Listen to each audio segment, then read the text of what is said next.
उस ग्वाल गमार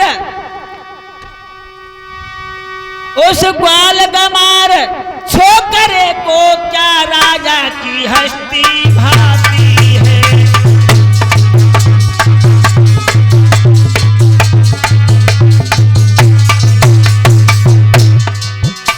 उस ग्वाल गमार छोकरे को राजा की हस्ती भाती है।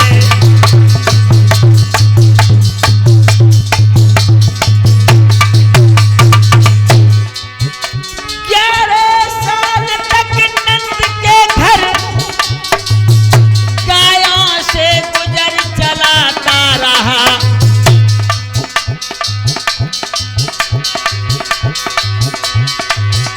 नालायक मिलेच्छ गमारों का झूठा मीठा जो खाता रहा।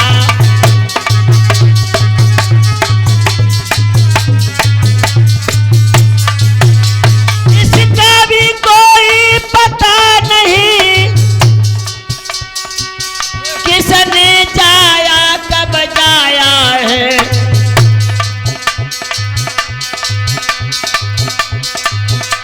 था पहले नाम नंद नंदन, था पहले नाम नंद नंदन, अब वासुदेव कहलाया है।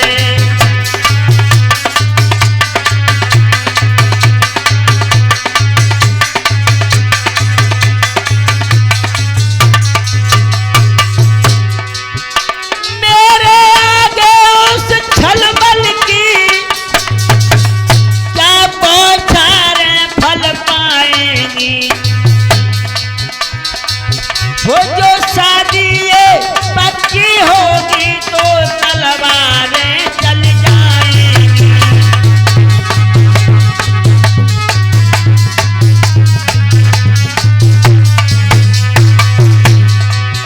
जो ये शादी पक्की होगी तो तलवारें चल जाएंगी।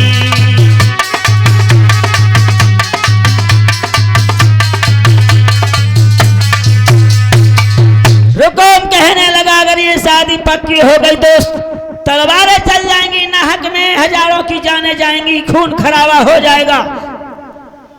हम शादी करेंगे तो हम अपनी बिटिया रुक्मिणी की शादी शिशुपाल के साथ में करेंगे। और भक्तों एक ब्राह्मण को बुला करके उसने एक लगन पत्र का लिखवा करके और चंदेरी नगरी में भेज दी है। इधर तो लगन पत्र का चंदेरी नगरी में पहुंच गई और उधर सखी सहेलियों ने जाकर के रुक्मिणी के पास में बैठ करके कहा बहना अब तो तुम चली जाओ, इतने दिन हम तुम साथ साथ खेली हैं, नाना प्रकार के खेल खेले, गुड़ियाँ खेली, अब आप चली जाओ, अब हमारो कैसे गुजारो है। रुक्मिणी कहने लगी कैसी बातें तू कर रही है, अरे तो लाज नहीं आती है, मेरी शादी कहाँ हो रही है अभी जो मैं जा रही हूँ। कि नहीं नहीं बहना तुम चली जाओगी, तुम्हारे भैया रुक्म ने लगन पत्र का भेज दी है। किसके साथ किसके पास भेज दी है लगन पत्र का, बताओ ना बताओ, तुम्हें मेरी सौगंध है।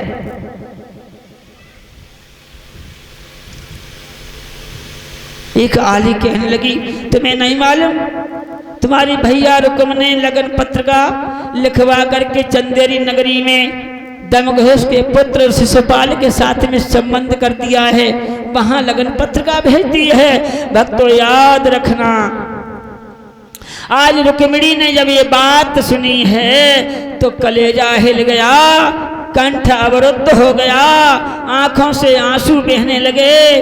कहने लगी आली ये अगर बात सत्य हुई तो मैं जीवित नहीं रहूंगी, मैं उस भूत के साथ में शादी नहीं करूंगी।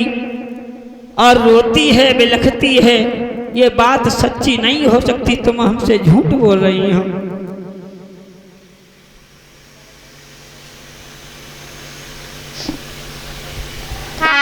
और बोली कि जिससे दिक्पाल कांपते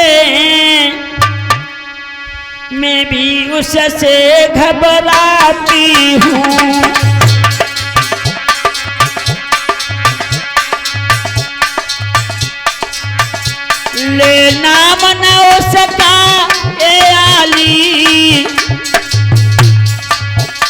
ले नाम न उसका ओ आली, मैं तेरे हा खाती हूँ।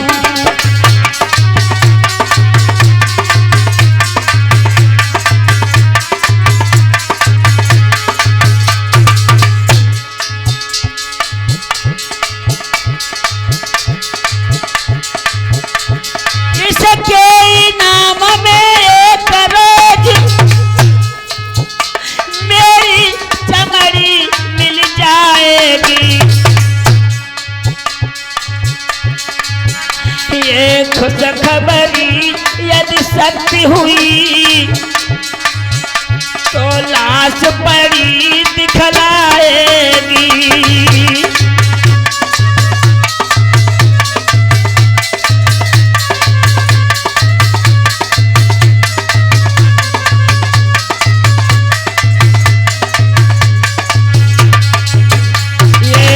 खबरी अगर सत्य हुई तो लाश पड़ी दिखलाएगी।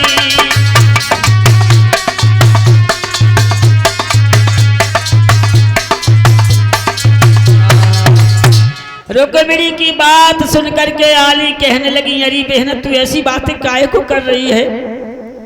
अरे शिशुपाल राजा है, चंदेरी नगरी का है, बलवान है, जिसके भय से देवता भी कांपते हैं, बलवान है, योद्धा है, और उसके साथ तेरी शादी हो जाएगी, खुश रहेगी, फिर तू काहे को डर रही है? क्या बात है?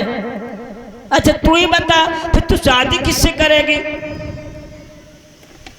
रुक्मिणी कहने लगी, तुम्हें नहीं मालूम, जिसको मैंने अपना पति चुन लिया है वो कुछ और ही है, कोई और ही है।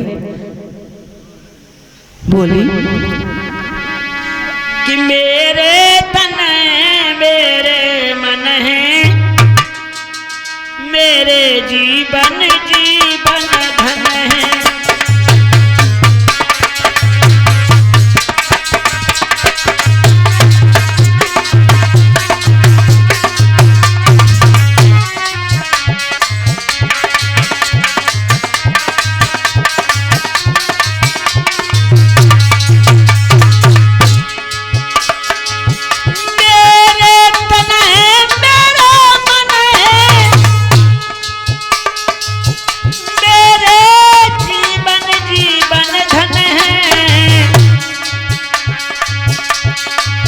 समझी हो कौन सखी वो है, वह कृष्ण देव की नंदन है। समझी हो कौन सखी वह श्री कृष्ण देव की नंदन है।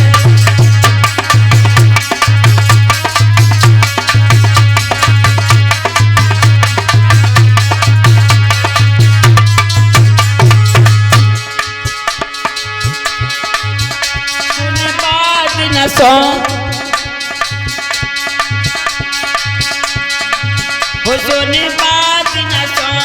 हर के उसका, कनहु मन बीन आज भयोरी।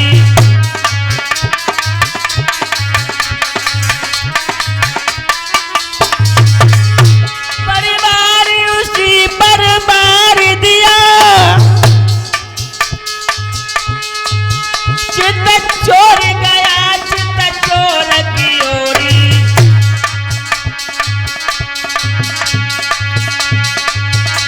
अब कोई कछु कहो सोच नहीं मन मेरो, आज कृष्ण से गयोरी।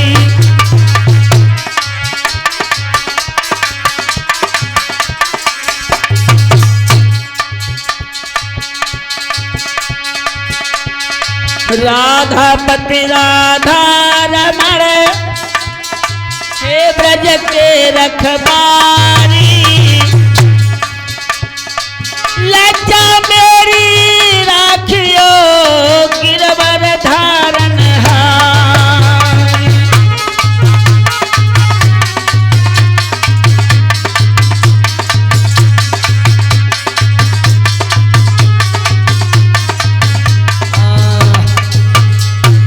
आज रुक्मिणी बहुत दुखी हो रही है, बहुत दुखी हो रही है, आंखों से अश्रुधारा बह रही है।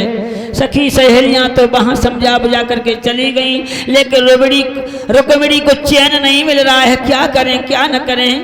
अगर ये शादी पक्की हो गई तो मैं फांसी खा करके मर जाऊंगी, लेकिन उस शिशुपाल के साथ मैं शादी नहीं करूंगी, क्या करूं।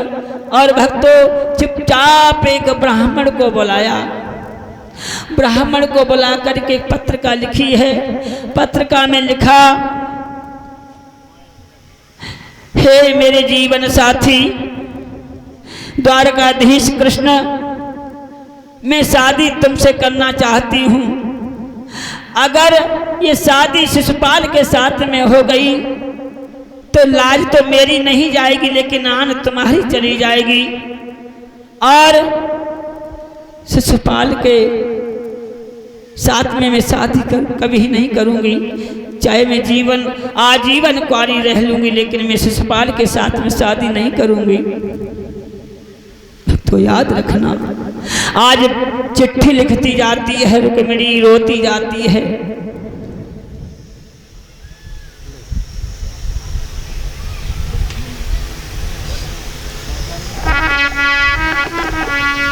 कि रोई रोई पाती रुक्मिणी बिटिया लिखी रही जी। रोई रोई पाती रुक्मिणी बिटिया लिखी रही जी। ये जी कोई मोहन, कोई मोहन मेरे भर पार, रोई रोई पाती रुक्मिणी बिटिया लिखी रही जी। रोई रोई पाती रुक्मिणी बिटिया लिखी रही जी।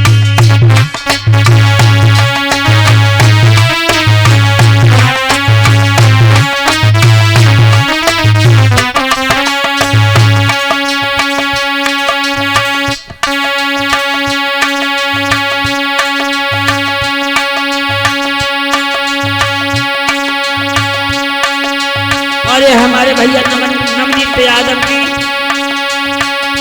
हमें ये माल्या अर्पण करके हमें सम्मान दे रहे हैं।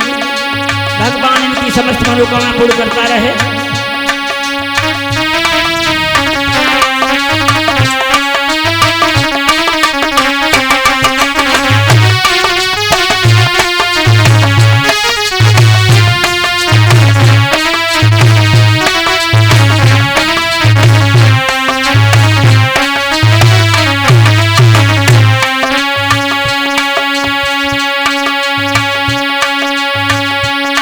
और ये भैया शेखर जी यादव जी हमारे माल्या अर्पण कर रहे हैं।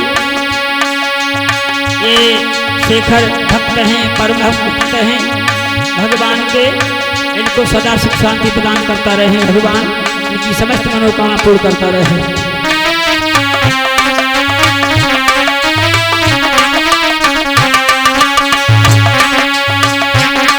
अरे लाल बनाया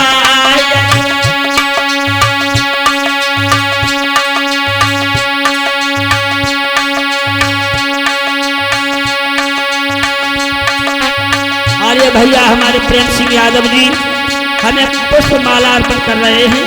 भगवान इनकी समस्त मनोकामना पूर्ण करे। लाल बना